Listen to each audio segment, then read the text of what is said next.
96 বছর কেটে গেছে, অথচ জন্ম নেয়নি একটি শিশু। সারা বিশ্বে জন্মের উচ্চ হার কমানো নিয়ে যখন রাষ্ট্রপ্রধানরা দুশ্চিন্তায়, তখন ইউরোপের এই দেশ জন্মহার শূন্য রেখেই রেকর্ড গড়েছে।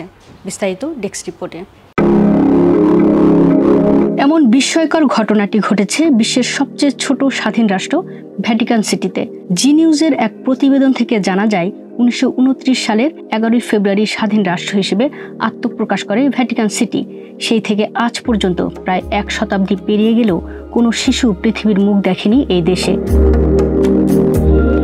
ভারতীয় কয়েকটি সংবাদ মাধ্যম বলছে, ভ্যাটিকান সিটিতে জনসংখ্যা খুবই সীমিত এবং তার অধিকাংশই অস্থায়ী নাগরিক। দেশটিতে বসবাসরত প্রায় 90% মানুষই পোপ, কার্ডিনাল, ধর্মীয় কর্মকর্তা কিংবা প্রশাসনিক দায়িত্বে থাকা ব্যক্তি। এদেশের নিয়ম অনুযায়ী যদি কোনো নারী অন্তঃসত্ত্বা হন, তবে তাকে ভ্যাটিকান সিটির বাইরে গিয়ে সন্তান প্রসব করাতে হয়, কারণ ভ্যাটিকানে কোনো হাসপাতাল বা চিকিৎসা ব্যবস্থা নেই। ফলে সেখানকার কেউই দেশের মাটিতে শিশুর জন্ম দিতে পারেন না, আর জন্ম নেওয়া শিশুটিও ভ্যাটিকানের নাগরিকত্ব পায় না। সংবাদ মাধ্যমগুলো আরও জানায়, ভ্যাটিকান সিটিতে স্থায়ী নাগরিকত্ব পাওয়া অত্যন্ত কঠিন। এখানে নাগরিকত্ব দেওয়া হয় শুধু কাজের ভিত্তিতে। কাজের মেয়াদ শেষ হলে সেই নাগরিকত্ব বাতিল হয়ে যায়, ফলে পরিবার গঠন বা প্রজন্ম গড়ে তোলার সুযোগও থাকে না।